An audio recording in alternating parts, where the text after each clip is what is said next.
আমরা এই দুনিয়াতে বসবাস করি। এই দুনিয়াটা কে তৈরি করেছেন? ফি সিত্তাতি আইয়াম। কোরআনে আল্লাহ বলছেন 6 দিনে আমি এই পৃথিবীটা তৈরি করেছি। অথচ এই আল্লাহ ইন্নামা আমরুহু ইজা আরাদা শাইয়ান আইয়াকুলা লাহু কুন। কুন বললে হয়ে যায়। এখন আল্লাহ কুন বলে দুনিয়াটা বোধহয় বানাইতে পারতেন না। জোরে বলেন। যিনি কুন বললে সেকেন্ড লাগে না, সঙ্গে সঙ্গে হয়ে যায়। তিনি 6 দিন সময় এটা ব্যয় করেছেন। এইটা দিয়ে তিনি আমাদেরকে শিখিয়েছেন আমি কুন বললে হয়, 1 সেকেন্ড মিনিট লাগে না। এই দুনিয়াতে আমি তোমাদেরকে বসবাস করাবো, তোমাদেরকে খেলাফত দান করব। এই দুনিয়াটা আমি 6 দিন সময় লাগিয়ে আস্তে আস্তে ধীরে সুস্থে এটা তৈরি করেছি। আমার কিন্তু সময় লাগানোর কোনো দরকার ছিল না। তোমাদেরকে আমি প্রশিক্ষণ দিয়েছি, ট্রেনিং দিয়েছি। আত-তাজিল মিনাশ শয়তান ওয়াত-তাআন্নী মিনার রহমান। যেই কোনো কাজে তাড়াহুড়া করা শয়তানের কাজ, আর ধীরে সুস্থে আস্তে আস্তে ভালো করে পারফেক্ট ভাবে ঠিকঠাক মতো কোনো একটা কাজ শুরু করা, কাজটাকে পূর্ণাঙ্গভাবে সমাধা করা, এটা রহমানের কাজ। 6 দিন সময় আল্লাহ পাক ব্যয় করেছেন। ব্যয় করার পরে আল্লাহ পাক আসমান জমিন সৃষ্টি করলেন। জমিনটা যখন পানির উপরে আল্লাহ বিছিয়ে দিলেন, অল আরদা মাদাদনাহা ফানেমাল মাহিদুন। জমিনের নিচে কিন্তু সমুদ্র, সাগর। তাহাতাল আরদে বাহারুন। পুরা দুনিয়ার জমিনের নিচে সব পানি, সমুদ্র নয়, মহাসমুদ্র। আবার ওই পানির নিচে আরেকটা জগৎ আছে, সেই জগৎটা আগুনের। কি? আগুনের, জাহান্নামের। আমি আবার বলছি, তাহাতাল আরদে বাহারুন, জমির নিচে সমুদ্র। তাহাতাল বাহারে নারুন, সমুদ্রের নিচে আগুন, অগ্নিকুণ্ড।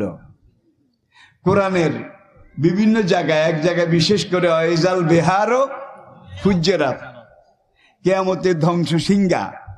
আল্লাহর নির্দেশে ইসরাফিল আলাইহিস সালাম যেদিন ফুৎকার দেবেন, সেদিন এমন একটা ভয়াবহ অবস্থা সৃষ্টি হবে। ওয়াইজাল বিহারু ফুজ্জিরাত সুয়েরাত।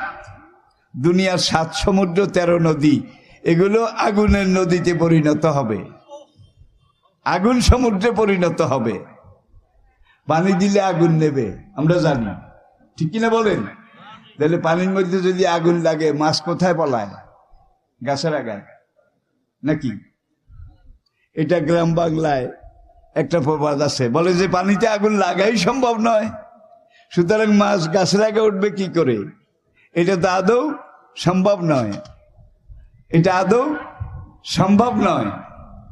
পানিতে কি আছে? আজকের পদার্থ বিজ্ঞানী তারা দুনিয়ার সব কিছুকে রিসার্চ করেছে, গবেষণা অ্যানালাইসিস করেছে। করার পরে তারা দেখেছে পানির মধ্যে 2টা জিনিস আছে, একটা অক্সিজেন আর একটা হাইড্রোজেন। দেখেন না বিদ্যুৎ তৈরি করে পানি দিয়া, কি পানি দিয়ে। একটা আছে অক্সিজেন, অক্সিজেনটা নিজে জ্বলে, নিজে জ্বলে। হাইড্রোজেনটা আরেকজনরে জ্বালায়, একটা জ্বলে আরেকটা জ্বালায়। যখন কিয়ামতের জল জ্বলা, ভূমিকম্পটা শুরু হয়ে যাবে, তখন পানির নিচে আরেকটা জগৎ আছে, আমি বলছি আগুনের জগৎ। সোভিয়েত ইউনিয়ন বিশাল সুপার পাওয়ার, সেখানে তারা একটা খনি খনন করেছিল 1974-এ শুরু।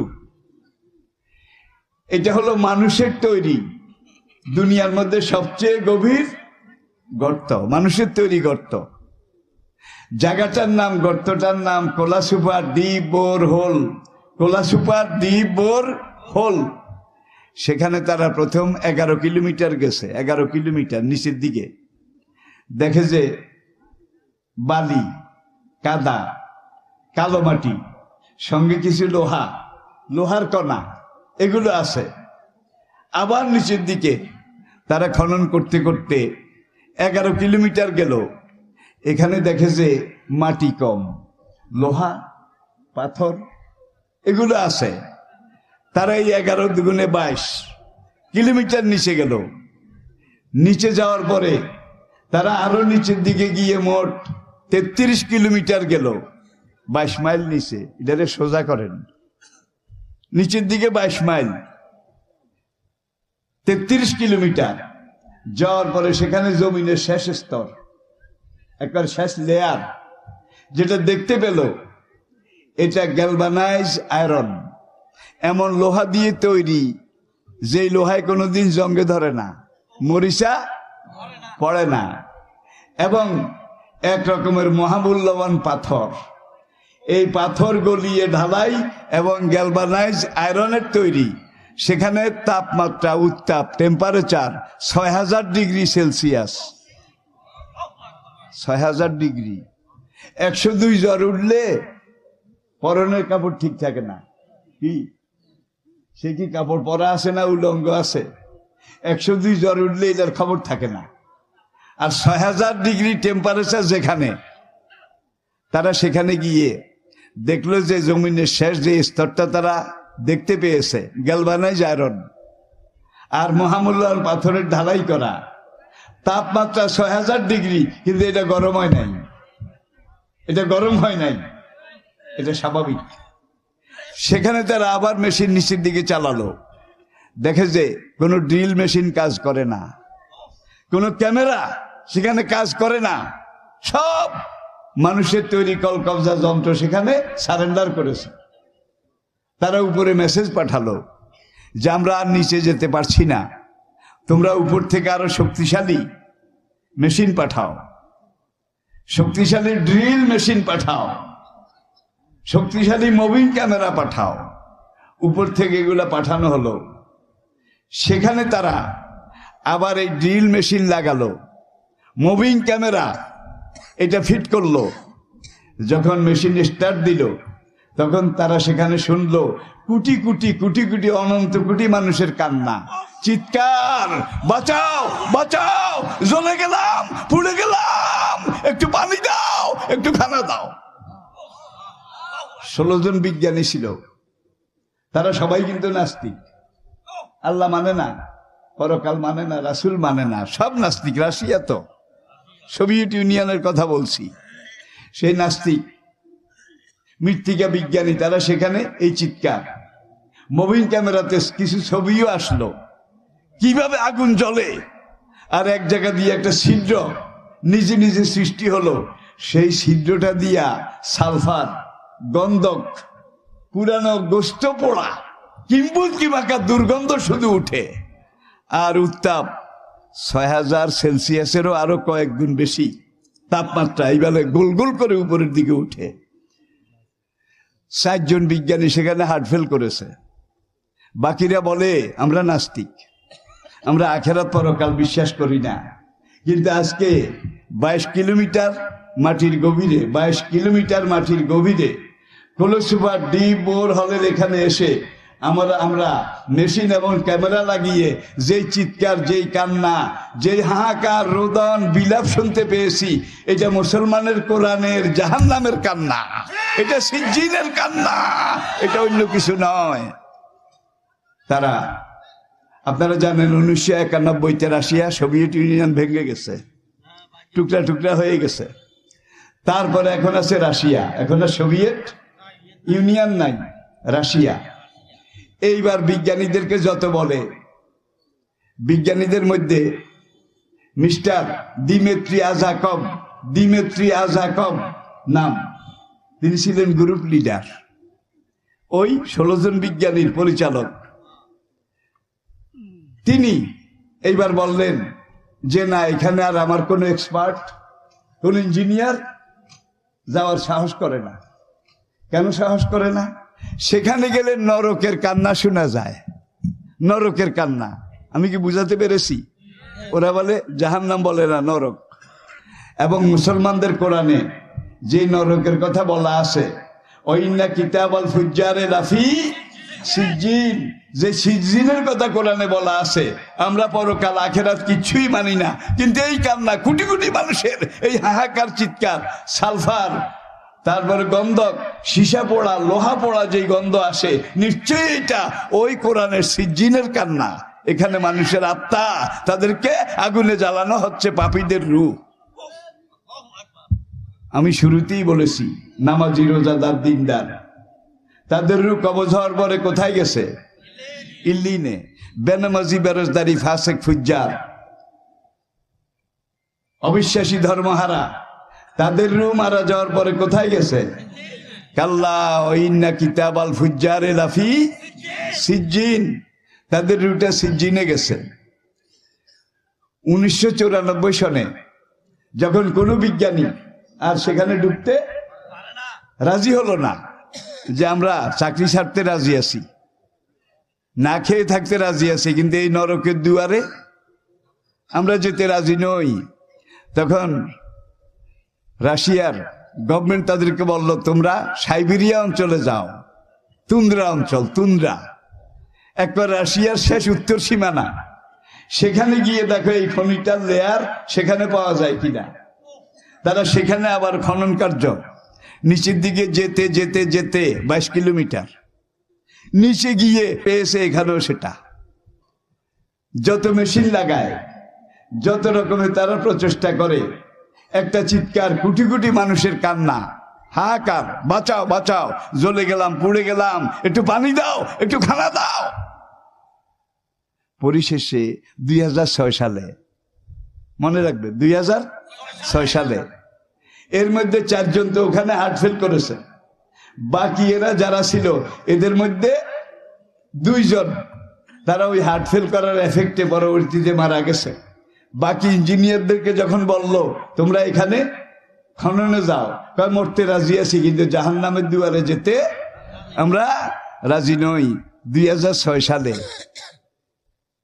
রাশিয়া গভর্নমেন্ট এই দোনোটা কূপ সিল করে দিয়েছে, ভরাট করে ফেলেছে, কোনো ইঞ্জিনিয়ার যখন যায় না।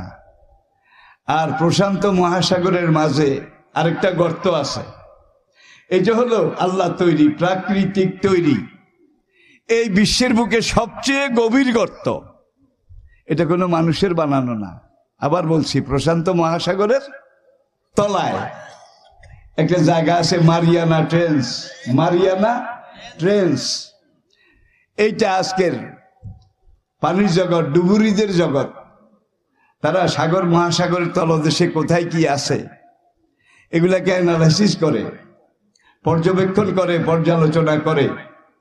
তারা গিয়ে মারিয়ানা ট্রেঞ্চ, সেটা তলদেশে গিয়ে আবার সেখানে মেশিন লাগালো, ডুবুরিরা, এখানে কিন্তু ডুবুরি, মেশিন লাগিয়ে নির্ধারিত লেয়ারে নিচে গিয়ে তারা আবার ওইটা পেল, ওই কোলা সুপারে যেটা পেয়েছে। সেখানে ওই 1,00,000 কোটি মানুষের চিৎকার, জ্বলে গেলাম, পুড়ে গেলাম, বাঁচাও বাঁচাও, একটু পানি দাও, একটু খানা দাও। এরপরে ডুবুরি, তারা বলছে আমরা আর সেখানে যেতে রাজি নই। তাহলে এগুলা দেখা যায় নাই, কিন্তু যে দূর অনুভব করা গেছে, কোরআন যে সিজ্জিনের কথা বলেছে, আজকে নাস্তিক যারা বিশেষজ্ঞ ইঞ্জিনিয়ার, তারা সেখানে গিয়ে স্বীকার করেছে, আমরা যদিও নাস্তিক, কিন্তু মুসলমানদের কোরআনে যে সিজ্জিনের কথা বলা হয়েছে, এই নরকের দুয়ার আমরা দেখে আসছি। তাহলে আমরা যে সিজ্জিনে বিশ্বাস করি, ইল্লিনে বিশ্বাস করি, কোন বিশেষজ্ঞ, কোন ইঞ্জিনিয়ারের কথায় বিশ্বাস করি না। আমরা কার কথায় বিশ্বাস করি? কার কথায়? কাল্লা ইন্না কিতাবাল আবরারে লাফি ইল্লিয়িন ওমা আদরাকা মা ইল্লিয়ুন কিতাবুম মারকুম। কাল্লা ওয়া ইন্না কিতাবাল ফুজ্জারে লাফি সিজ্জিন ওমা আদরাকা মা সিজ্জিন কিতাবুম মারকুম। আজকে আধুনিক বিজ্ঞান যত এগোচ্ছে, যত তারা ম্যাচিউরড হচ্ছে, পূর্ণতা পাচ্ছে, বালেগ হচ্ছে, আধুনিক বিজ্ঞানের সবগুলা চিন্তা, গবেষণা, ধ্যান ধারণা কোরআনে এসে মিলে যাচ্ছে। 1,500 বছর আগে কোরআন যা বলেছে, যেটা যেখানে যেভাবে বলেছে, অশামসি ওয়া দুহাহা, কসম সূর্যের প্রখর কিরণের উত্তাপের, তারা সূর্যের কিরণ এটাকে গবেষণা করে মহাশূন্য বিজ্ঞানীরা তারা গবেষণা করে স্বীকার করেছে, অজালনা সেরা যাও ও হাজা, এমন একটা প্রদীপ, এমন একটা জ্বলন্ত সূর্য আমি সৃষ্টি করেছি, এটা তাপ, উত্তাপ, টেম্পারেচারের কোনো অভাব নাই। একদল সৌরবিজ্ঞানী গবেষণা করে স্বীকার করেছে সূর্যের টেম্পারেচার 30 কোটি ডিগ্রি সেলসিয়াস। এটা 100% সত্য মিথ্যা এটা বলা যাবে না, তবে মানছে তো। কি 2200 ডিগ্রিতে লোহা গলে, 2200 ডিগ্রি উত্তাপ দিলে পাকা লোহা পানি হয়ে যায়। 30 কোটি ডিগ্রিতে কি গলে বলেন? সেই জাহান্নাম। যারা বেনামাজি, বেরোজদারি, অবিশ্বাসী, ধর্মহারা, জেনাকার, বদকার, সুদখোর, ঘুষখোর, তাদের জন্য আল্লাহ সেই জাহান্নাম তৈরি করে রেখেছেন। আছে না নাই? জোরে আছে না নাই? যদি আমরা আল্লাহকে মানি, আল্লাহকে জানি, আল্লাহকে স্বীকার করি, হাসরের মাঠ তৈরি হওয়ার আগ পর্যন্ত আমাদের রুটে ইল্লিনে থাকবে। শুরুতে আমি বলেছি বেহেশতের যত রকমের নেয়ামত, যত রকমের সুযোগ সুবিধা, বেহেশতের যত রকমের জিনিস আছে, ইল্লিনে তার সবকিছু আছে। ইল্লিনটা বেহেশতের একটা টুকরা। আর বেহেশতটা কেমন হবে? ইল্লিনে আপনি, আমি, আল্লাহ যদি কবুল করেন, সবাই পড়েন আমিন। যখন মরে যাওয়ার পরে আমাদের রূহ ইল্লিনে যাবে, হাসরের মাঠে ওঠার আগ পর্যন্ত অ্যাডভান্স আল্লাহ রাব্বুল আলামিন আমাদের রূহকে বেহেশতের এই নেয়ামত এগুলো রুহানি ভাবে খাওয়াবেন, জিসমানি ভাবে নয়। কারণ শরীরটা রূহের সাথে গেছে না। আমি একটু আগে বলেছি দেহের ধ্বংস আছে, শরীর পচে যায়, ঠিক কিনা বলেন? কিন্তু রূহের ধ্বংস নাই। মরে যাওয়ার পরে রুটা যাবে হয় ইল্লিনে নয় সিজ্জিনে। এখন আমাদের ভিতরে যে রুটা আছে, এইটা রুহের জন্য তৃতীয় অবস্থান স্থল, থার্ড ট্রানজিট ক্যাম্প। আপনি বিলাত যাবেন, আমেরিকা যাবেন, একটা জেম্বু জেট বিমানে উঠলেন। এখন বিমান একবারে যেই অকটেন, যেই ফুয়েল, যেই জ্বালানি একবারে নেয়, এই জ্বালানিতে ওই পরিমাণ যাওয়ার ক্ষমতা আছে, যার জন্যে ওই বিমানটা আমেরিকার দিকে ডাইরেক্ট উড়ে না, কি লন্ডনের দিকে ডাইরেক্ট উড়ে না, তারা পশ্চিম দিকে যায়, এটা ঠিক। কিন্তু হয় দুবাই, নয় আবুধাবি, নয় কাতার, এইসব জায়গায় গিয়ে বিমানটা নামে। নামার পরে 1-2 ঘন্টা রেস্ট নেয়, সময় নেয়। এরপরে আবার নতুন ভাবে জ্বালানি, ফুয়েল, অকটেন এগুলো ঢুকায়, বিমানকে খাদ্য দেয়। দেওয়ার পরে এই বিমানটা সেখান থেকে উড়ে হয় যুক্তরাষ্ট্রের রাজধানী অথবা লন্ডনের হিথ্রো ইন্টারন্যাশনাল এয়ারপোর্ট, এখানে গিয়ে নামে।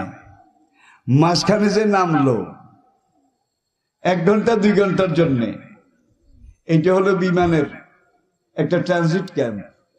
যাত্রীদেরকে আগে জানিয়ে দেওয়া হয় দুবাইতে 2 ঘন্টা, কি 4 ঘন্টা এখানে ট্রানজিট আছে, ঠিক কিনা বলেন? আপনার রুটটা সামনের দিকে যাচ্ছে, সামনের দিকে। এখন আপনার রুটটা 60 বছরের ট্রানজিট পয়েন্টে আছে, আপনার সিনার ভিতরে 60 বছরের ট্রানজিট পয়েন্টে। এটা রুহের স্থায়ী কোনো ঠিকানা নয়। স্থায়ী ঠিকানা কোথায়? হয় জান্নাত, বলে না, হয় জান্নাত নয় জাহান্নাম। তাহলে জান্নাত অথবা জাহান্নাম। তাহলে এখন আমরা তৃতীয় পয়েন্টে আসি। ছিলাম আলমে আরওয়াহতে, সেখান থেকে আসলাম মায়ের গর্ভে, কয়েক মাস পরে আসলাম দুনিয়াতে। এটা তৃতীয় অবস্থান স্থল, থার্ড ট্রানজিট ক্যাম্প। এখান থেকে যখন রুটাকে বের করা হবে তখন চতুর্থ ট্রানজিট ক্যাম্পে যাবে, হয় লিনে নয় সিজিনে। এটা 4 নম্বর ট্রানজিট ক্যাম্প। এটাও স্থায়ী নয়।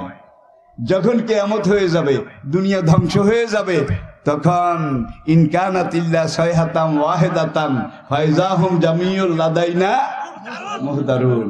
আরেক আয়াতে আল্লাহ পাক বলছেন যে সিংহার আওয়াজটা, আবু জেহেল একদিন মক্কার ওতবা, অলিদ, রবিয়া, মগিরা, সাহেবা, উমাইয়া, মানে নাম্বারই যেগুলা কাফের লিডার, এদেরকে ডেকে দারুণ দোয়াতে একটা গোপন মিটিং করলো। গোপন মিটিং করে যে মোহাম্মদ যেটা বলে এটারে ঠেকাও, ইসলামকে ঠেকাও। লা তাসমাউ লিহাযাল কুরআনে অলগাও ফিহে, কোরআন তোমরাও শুনিও না, মক্কার কোনো লোক যেন শুনতে না পারে। মোহাম্মদের কোনো সঙ্গী সাহাবী মক্কার কোনো বাজারে, অলিতে গলিতে, দোকানপাটে যদি কোরআন শোনায়, অলগাও ফিহে, তোমরা সেখানে গিয়ে আঙ্গুল ঢুকাইয়া দিও, হট্টগোল লাগাই দিও, ক্যাশম্যাচ শুরু করে দিও, হই হল্লা করো, যাতে মক্কার লোকদের কানে কোরআনের আওয়াজ। ভাই, আবু জাহেলের এই সুন্নত সেই যুগে ছিল, এই যুগে বোধহয় নাই। জোরে বলেন, জোরে বলেন, জোরে বলেন, আছে না নাই? তাহলে সব যুগের আবু জাহেল, তাদের চরিত্র একরকম। আবার সকল যুগের আবু বকর, ওমর, বেলাল, সোহাইব, তাদের চরিত্র একরকম। ঠিক কিনা বলেন? তারা মায়ের খায়, প্রতিবাদ করে না। তারা মায়ের খায়, প্রতিরোধ করে না। ঠিক কিনা বলেন? যত সহ্য করবে, আল্লাহ বলছেন আসবেরু অসাবেরু অরাবেতু, আমার পথে যদি অটল অনর অবিচল থাকতে চাও, কিল খাওয়া লাগবে, মায়ের খাওয়া লাগবে, গুতা খাওয়া লাগবে। যদি এগুলা খাইতে পারো তাহলে আগাও, আর যদি না পারো তাহলে ঘরে বসে বসে বলো চাইছিলাম ইসলামের জন্য কিছু করব, ইসলামের পক্ষে একটু কাজ করব, দেশ খারাপ, সময় খারাপ, জান বাঁচান ফরজ। এরকম মুসলমান বোধহয় নাই। জোরে বলেন, জোরে বলেন।